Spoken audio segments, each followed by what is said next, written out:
नमस्कार सभी को। दोस्तों, इंडिया ने 41 साल बाद स्पेस में इतिहास रचा है। लखनऊ के सुधांशु शुक्ला अब बन गए हैं इंटरनेशनल स्पेस स्टेशन पर जाने वाले पहले भारतीय एस्ट्रोनॉट। तो आइए इस वीडियो में जानते हैं कि इस मिशन की पूरी कहानी क्या है, इससे जुड़े हुए चैलेंजेस, इसमें खर्च कितना आया और क्यों ये मिशन भारत के फ्यूचर स्पेस ड्रीम के लिए गेम चेंजर है। तो आइए वीडियो शुरू करते हैं। आज हम बात करने जा रहे हैं एम्बिशन की, साइंस की और एक ऐसे सफर की जिसने पूरे देश को प्राउड फील कराया है। लखनऊ के 39 वर्षीय सुधांशु शुक्ला अब बन चुके हैं इंडिया के पहले एस्ट्रोनॉट जिन्होंने इंटरनेशनल स्पेस स्टेशन तक की जर्नी पूरी की है। 25 जून को दोपहर करीब 12:30 बजे फ्लोरिडा के केनेडी स्पेस सेंटर से स्पेस एक्स के फॉल्कन 9 रॉकेट्स के साथ सुधांशु और उनकी टीम ने स्पेस की उड़ान भरी है। उनके साथ 3 और एस्ट्रोनॉट भी मिशन पर शामिल है और ये फ्लाइट करीब 28 घंटे बाद इंटरनेशनल स्पेस स्टेशन को डॉक करेगी। दोस्तों, ऐसा नहीं है कि ये मिशन एक ही बार में कंप्लीट हुआ है। दरअसल ये मिशन बार बार डिले हुआ है। करीब 6 बार टेक्निकल रीजन की वजह से इसके लॉन्च को टाला गया, लेकिन 7वें अटेम्प्ट में फाइनली इसको लॉन्च किया गया। सोच के देखो यार, कितना पेशेंस, कितनी डेडिकेशन और कितना साइंटिफिक माइंडसेट चाहिए होगा कि आप रिपीटेड फेलियर के बाद भी अपने आप को रेडी रखते हो और इवेंचुअली अपने मिशन पे जाते हो। सुधांशु ने लॉन्च के बाद रेडियो पर कहा कि व्हाट अ राइड, मेरे कंधे पर तिरंगा है और मैं आप सभी के साथ हूँ। दोस्तों, ये जर्नी याद दिलाती है 41 साल पहले की, जब 1984 में राकेश शर्मा ने सोवियत स्पेसक्राफ्ट से स्पेस में जाकर इतिहास रचा था और अब इतने सालों बाद इंडिया का फ्लैग फिर से स्पेस में लहराएगा। अब यहाँ एक सवाल खड़ा होता है कि आखिर इस मिशन से इंडिया को मिलेगा क्या। तो पहली चीज़ तो ये कि सुधांशु का ये सफर सिर्फ उनकी पर्सनल अचीवमेंट नहीं है, ये इंडिया के ह्यूमन स्पेस प्रोग्राम की शुरुआत है। रियलिटी ये है कि ये स्पेस मिशन सिर्फ टेक्नोलॉजी या साइंस के लिए नहीं होते, ये देश की कैपेबिलिटी, हमारा जो ग्लोबल स्टेचर है, जो फ्यूचर हम इनोवेशन करने वाले हैं, उसकी फाउंडेशन रखते हैं। सुधांशु का ये जो मिशन है वो इंडिया के अपकमिंग गगनयान मिशन के लिए एक तरह से रिहर्सल है। गगनयान 2027 में लॉन्च होगा, जिसमें इंडियन एस्ट्रोनॉट अर्थ की लोअर ऑर्बिट में जाएंगे और वहां से सेफली वापस घूमकर आएंगे। और सुधांशु का ये मिशन 14 दिनों का है, जहां पे वो 7 मेजर एक्सपेरिमेंट करेंगे।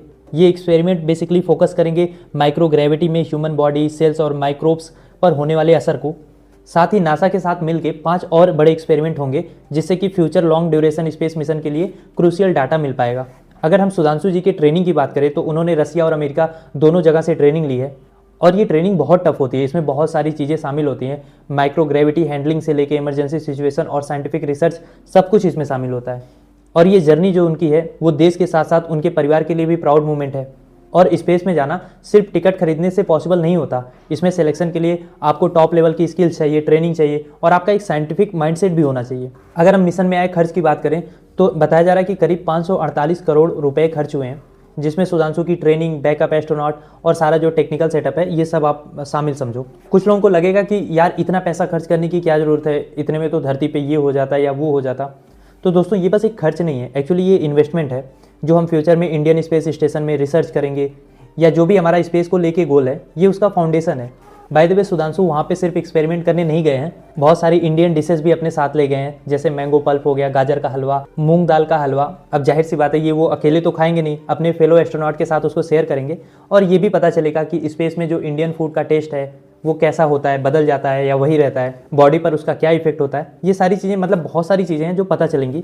तो स्पेस में रिसर्च बस साइंस का नहीं होता है, बल्कि जो मेडिसिन होती है या कम्युनिकेशन होता है, टेक्नोलॉजी कैसे वर्क करती है, माइक्रोग्रेविटी में कौन कौन सी दवाएं काम करती हैं, डिजीज़ पर क्या असर होता है, फ्यूचर में कौन सी टेक्नोलॉजी ह्यूमन लाइफ को बेटर कर सकती है, ये सारी चीज़ें पता चलती हैं। बाय द वे, सुधांशु जी जो स्पेस में गए हैं, इस मिशन का नाम है AX4।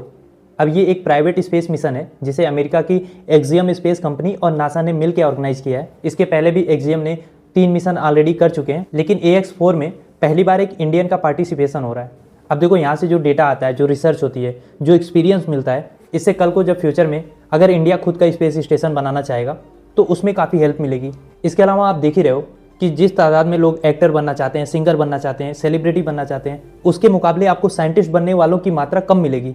तो सुधांशु शुक्ला की स्टोरी हर यंगस्टर को इंस्पायर करती है, साइंस के लिए उसकी रुचि बढ़ाती है, क्योंकि हमारे देश को सच में बहुत ज़्यादा साइंटिस्ट की ज़रूरत है। आपने देखा ना, ईरान इजराइल वार में इजराइल चुन चुन के ईरान के साइंटिस्ट को टारगेट कर रहा था। वजह क्या है? क्योंकि वो साइंस ही है, वो साइंटिस्ट ही है